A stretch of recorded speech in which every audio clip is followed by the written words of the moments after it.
Bakit po 10? Ang dami ng mga, for the first time, ang dami accomplishment na nagawa ng ating Pangulo. Dapat marunong tayo mag-appreciate. At saka, for the first time, na sa tagal ng panahon, sa kanyang administrasyon, inumpisa ng investigasyon sa korupsyon at marami nang nakulong. May mga napakulong na.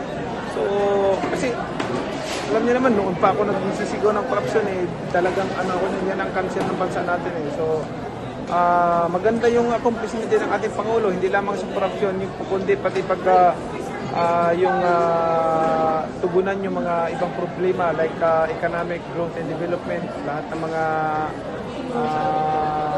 jobs na pag-provide ng jobs sa ating mga Pilipino, nandiyan lahat, binanggit niya kanina, so napakaganda for the President na ang accomplishment niya. Masipag na Pangulo.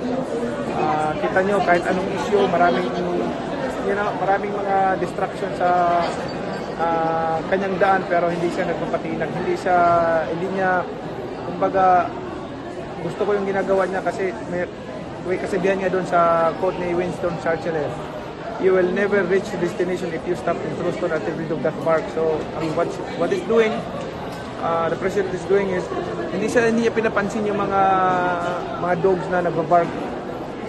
Focus lang siya doon sa goal niya na para makarating siya doon sa kanyang parurun at ma-accomplish na yung gusto niyang ma-accomplish. Sir, speaking of